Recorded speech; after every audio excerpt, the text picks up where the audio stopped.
নমস্কার, আমি প্রিয়াঙ্কা। সবুজ সাথী চ্যানেলে সবুজপ্রেমী সকল বন্ধুদের আরও একটি নতুন ভিডিওয় স্বাগত জানাই। তো দেখতেই পাচ্ছেন পুরো সাজি ভরা ফুল, কিছুটা নিচে তুলেছি, কিছুটা ছাদ বাগানে তুলেছি। তো এই ফুলগুলো দেখানোর উদ্দেশ্য নয়, মানে ছাদে একবার ফুল তুলতে এলাম, কিছু কিছু ফুল তুললাম, তারপরে দেখছি ঘুরে ঘুরে ঘুরে ঘুরে যে কি নতুনত্ব কিছু আছে নাকি যেটা আমার বন্ধুদের দেখানো যায়। তো দেখছি হ্যাঁ, নতুনত্ব আজকে আছে, যেটা আমি কখনো আমার ছাদ বাগানে আপনাদের দেখাইনি, সেটা দেখাই। সেটা হচ্ছে আমার এই লণ্ঠন জবা গাছটি। দেখুন গাছটি কি সুন্দর গ্রোথ হয়েছে। আর এই যে দেখুন কুড়িও দেখাতে পারবো। এই যে দেখুন, কিন্তু দেখুন আজ আমার লণ্ঠন জবাই, এই দেখুন দেখতে পাচ্ছেন, এই যে আমি বলেছিলাম এটা আমার লাল লণ্ঠন জবা। মানে কি বলবো, এই যে দেখুন এটা আজকে একটু বেলা হলেই, মানে বেলার দিকে এসে যদি ভিডিওটা করতাম তাহলে হয়তো ফুটে যেত, কিন্তু আমি খুব সকাল সকালে এসেছি, তাই এখনও পর্যন্ত ফুলটা ফোটেনি, মানে দুটো ফুলই ফোটেনি, কিন্তু ভীষণ সুন্দর লাগে। কার কার ছাদ বাগানে আছে বলুন দেখি লণ্ঠন জবা? তারা বসে দেখাই আপনাদের, এই ডালটা সরাই। এই যে দেখুন, এই যে এরকমভাবে ঝুলতে থাকে আর ফুলটা ফুটলে বেশ লণ্ঠনের মতো হয়ে থাকে। তো কার কার ছাদ বাগানে আছে লণ্ঠন জবা জানাবেন। লণ্ঠন জবা না আমি 4টে কালার দেখেছি। একটা হচ্ছে এই যে এই কালারটা লাল, আমি এবছর যখন পাহাড়ে গেছিলাম তখন আমি হলুদ দেখেছি, সাদা দেখেছি, অরেঞ্জ দেখেছি, বুঝলেন তো, অরেঞ্জ কালারের লণ্ঠন জবাও দেখেছি। কোনোটারই ডাল সংগ্রহ করতে পারিনি, গাড়ি এত স্পিডে চলে পাহাড়ে। যারা পাহাড়ে যান তারা তো জানেনই, গাড়ি ভীষণ স্পিডে চলে, গাড়ি যেখানে সেখানে দাঁড় করানো যায় না ডাল নেওয়ার জন্য, তাই ডাল নিতেও পারিনি। তবে এই গাছটা আমার নার্সারি থেকে কেনা, মানে মোটামুটি 1.5-2 বছর আগে। গাছটা চেহারা দেখেছেন তো, পুরো ঠ্যাঙা ঠ্যাঙা ডালের মতো। আর এই যে এই দিকটা দুটো একটা ডাল বেশ পরিষ্কার আছে।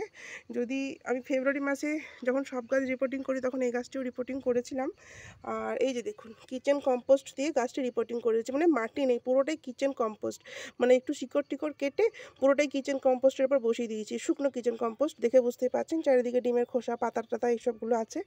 তো এই হচ্ছে ব্যাপার। আর মাঝে মাঝে একটুখানি, মানে মাঝে মাঝে, মানে আমার দেওয়া হয় না, মানে এত গাছপালা সবাইকে যখন কেয়ার করি, কোনো লিকুইড খাবার দিই বা কোনো কিছু স্প্রে করি, তখন হয়তো একেও স্প্রে করি, কিন্তু আলাদা করে মাটি খুঁড়ে যে খাবার দেওয়ার ব্যাপারটা থাকে সেটা আর করা হয়ে ওঠে না। তবে বর্ষাকালে যখন সব গাছেই দিয়েছিলাম না, আমরা বর্ষার শুরু হওয়ার আগে, মানে মাটি খুঁড়ে একটু মিক্স খার, তখন একেও দিয়েছিলাম।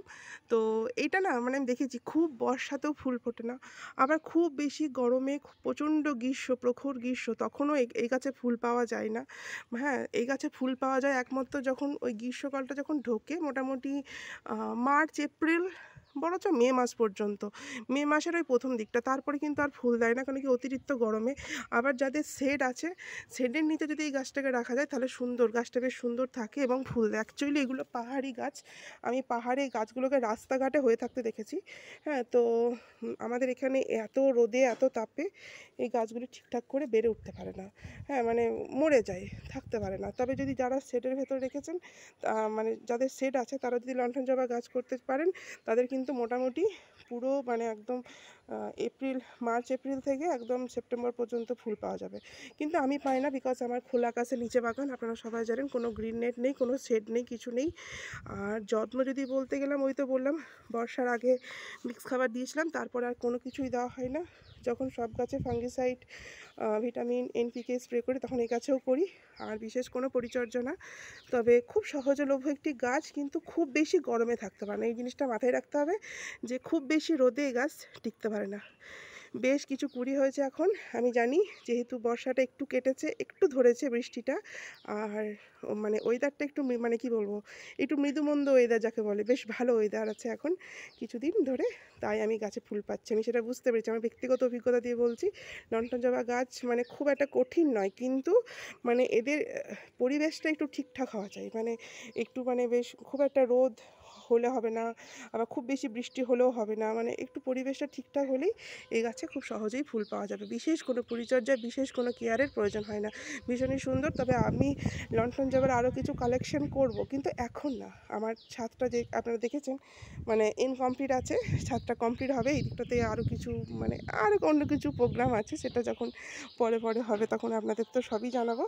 তো সেই জন্যই এখনও কিনছি না, কারণ কি এই গাছ, এটা যেমন ধরুন এই যে এই পুরো এই গাছটার মানে একদম পুরো কর্নারে ভরে রেখেছি যাতে কোনোভাবে রোদটা না পায়, হ্যাঁ? মানে এরকমভাবে কোনোরকমভাবে কষ্ট মষ্ট করে রেখেছি। কিন্তু আবার যদি কিনি, আবার আরেকটা গাছ কোথায় রাখবো বলুন? পুরো দেখতেই পাচ্ছেন আমার ছাদ বাগান তো পুরো একদম খোলা, হ্যাঁ? তো এই যে এই গাছটা কী বলে এটাকে, এই যে এই চাপাটা আছে, হুম? এই পেনটাসটা আছে, এই দেশি পেনটাসটার মানে এটা যেহেতু খুব ঝাড়ালো জাতীয় গাছ, এই গাছটার মানে কি বলবো, আড়াল করে রাখা যাকে বলে, হ্যাঁ? সূর্যের অতিরিক্ত তাপ থেকে আড়াল করে রাখা। তো আরেকটা গাছ কিনলে তাকে আমি আবার কোথায় আড়াল করে রাখবো বলুন? সেজন্য আমি ঠিকঠাক পরিবেশ নেই আমার। আবার যখন আমি ছাদে সেট টেট করতে পারবো, একটুখানি সেট করব, তখন সুন্দর করে যেই গাছগুলো সেটে থাকে সেই গাছগুলো কিনবো। এখন আমার লন্ঠন জবা কালেকশন করার, আরও বিভিন্ন কালারের কালেকশন করার প্রচুর ইচ্ছা আছে, কিন্তু আমি এই আমার সেট নেই বলে আমি করতে পারছি না। এই হচ্ছে ব্যাপার। এই দেখুন, এই গাছটাকে আড়াল করে রেখেছি, লন্ঠন জবা গাছটা। লন্ঠন জবা গাছটা আমার মাটির একটা 8 ইঞ্চি পটে আছে। এই দেখতে পাচ্ছেন শিকড় বেশ মোটা হয়ে এসেছে, কিন্তু এখন আমি আর করবো না, মানে কোনোভাবে রিপোর্টিং করবো না। সে ফেব্রুয়ারি এন্ডের দিকেই মানে পট চেঞ্জ করব, তখনই একদম কাটাই ছাঁটাই, শিকড় কাটাই ছাঁটাই যা হওয়ার হবে। আর এখন আমি এই গাছটিকেও কাটিনি, আর কোনো কিছুই করিনি। এই হচ্ছে ব্যাপার। তো লন্ঠন জবার এই সম্পর্কে এইটুকুই তথ্য আপনাদের সঙ্গে শেয়ার করার ছিল। যদি ভালো লেগে থাকে অবশ্যই ভিডিওটি লাইক করে দেবেন।